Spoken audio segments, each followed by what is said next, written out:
बिस्मिल्लाहिर्रहमानिर्रहीम। अस्सलाम वालेकुम नाज़रीन, की मेज़बान अज़रा आलम। आज हम एक ऐसे मौजू पर गुफ्तगू करने जा रहे हैं जो हमारे मुआशरती ढांचे की जड़ों को हिला देता है। निकाह को मुश्किल और तलाक को आसान क्यों बना दिया गया है? नाज़रीन मोहतरम, कुरान और अहले बैत की तालीमात निकाह एक मुकद्दस अहद है, मुहब्बत और सुकून है, जबकि तलाक एक नागज़ीर और आखिरी राह है। लेकिन अफसोस, आज के माशरे में हम देखते हैं कि निकाह के लिए रुकावटें बढ़ा दी गई हैं। नई नई रसूमात, जहेज़ और इसके अलावा गैर ज़रूरी रसूमात, गैर ज़रूरी तकाज़े। नाज़रीन, आज हम इसी मौजू पर गुफ्तगू करेंगे। इसके लिए हमारे साथ जो शख्सियत मौजूद हैं, मारूफ आलिम दीन और ख़वातीन के मसाइल पर गहरी निगाह रखने वाली और दीन इस्लाम की तालीमात को उम्मत तक पहुँचाने वाली मोहतरमा आलिमा हाफिज़ा रबिया साहिबा। आइए गुफ्तगू का आगाज़ करते हैं। अस्सलाम वालेकुम खानम, बहुत शुक्रिया कि आपने हमारे लिए वक्त निकाला।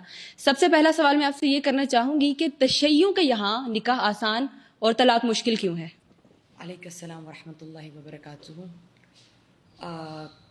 निकाह एक ऐसा इस्लामी माशरे की बहबूद और उसको बेहतरीन तरीक़े से कामयाब बनाने का ज़रिया है कि जिसके ज़रिए से नौजवान के बहुत सारे मसाइल हल हो सकते हैं।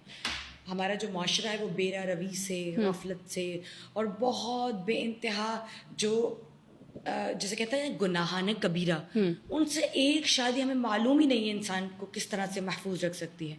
अहले तशय्युं में निकाह बेइंतहा आसान है। हम अगर कंपैरेटिवली दूसरे मकातिब में देखें तो दूसरे मकातिब में निकाह के लिए शर्त है कि गवाहान होने चाहिए, यानी वाजिब शराइत में से कि गवाह मौजूद हों, 4 गवाह होने चाहिए, चार या दो गवाह मौजूद होने चाहिए। लेकिन हमारे यहाँ निकाह में इस तरह की कोई शर्त नहीं है।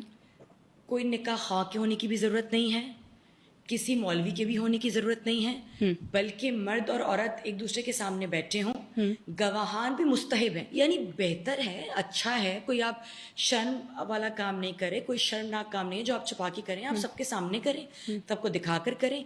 लेकिन बाकायदा 2 या 4 गवाहान को मिलाना और शामिल करना और फिर उनसे साइन लेना, ये लवाज़मात निकाह में हमारे यहाँ शामिल नहीं। ये एक मुस्तहब अमल है, अच्छा अमल है, करना ऐसे ही चाहिए। लेकिन अगर एक मर्द और एक औरत आपस में बैठें और ईजाब और कबूल करें, ईजाब और कबूल यानी मर्द ऑफ़र करे और औरत इसे कबूल कर ले और 3 मरतबा उसको दोहराए, और इसके लिए अल्फाज का भी ख़ास चुनाव नहीं है।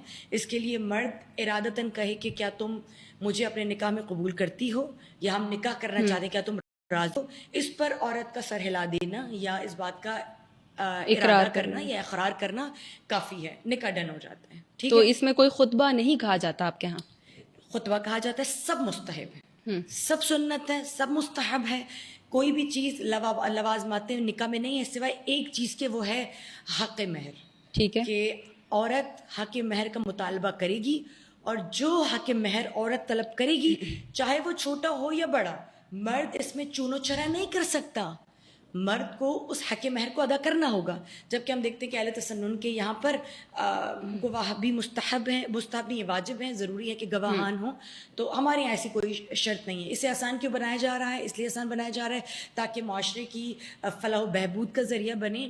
2 लोग शराइत के बार तले जकड़े हुए और दबे हुए ना हो निकाह को अंजाम देने के लिए, बल्कि कोई ऐसी कैफियत हो, कोई ऐसा मसला हो कि 2 ख़वातीन और एक खातून और एक मर्द यानी मर्दोज़न एक ऐसी कैफियत में हो जहाँ पर वो देख रहे हो कि उनका गुनाह में पड़ने का ख़तरा है। तो उसमें क्या बुरी बात है कि वो निकाह कर लें। हकीकतन जहाँ तक तलाक का मामला है, जी हाँ, हमारे यहाँ तलाक बेइंतहा मुश्किल मरहला है, न सिर्फ मुश्किल, तवील मरहला है। और अहले तसन्नुन के इसमें उल्टा है। अहले तसन्नुन के ऐसा है कि तलाक में गवाह का होना लाजिम नहीं है, वहाँ पर तलाक में गवाह का होना मुस्तहिब है। यहाँ पर उल्टा है, यहाँ पर तलाक में गवाह का होना वाजिब है। अहले तसन्नुन और हमारी तलाक में फ़र्क ये है कि वहाँ पर तलाक में गवाह का होना लाजिम नहीं है, हमारे यहाँ गवाह का होना बहुत लाजिम है। और गवाह भी के लिए भी शर्त है कि उल्टे चलते फिरते लोगों को ना उठा लिया जाए, बल्कि आदिल होने चाहिए, सोसाइटी में मयार होना चाहिए, फासिक नहीं होने चाहिए, समझने वाले होने चाहिए, मर्द आकिल मर्द होने चाहिए, आदिल होने चाहिए। तो ये तमाम तर शराइत हैं। दूसरी बात ये है کہ طلاق کو ظاہر مشکل اس لیے کہا گیا ہے، اس لیے کیا گیا ہے کہ اگر طلاق مشکل نہیں ہوگی تو آئے دن جیسے ہم دیکھتے ہیں ہمارے اہل تسنن برادران کے یہاں، خاران کے یہاں طلاق ہو رہی ہیں، ان کے سب سے بڑے مسائل ہی یہی آتے ہیں. یعنی آئے دن خواتین آ کے کہتی ہیں کہ مجھے مرد نے دوسری تیسری طلاق دے دی، اب میرا کیا ہوگا، اور پھر ان کو حلالہ جیسی اتنی مشکل اور تنگ ایک راہ حل کے لیے جانا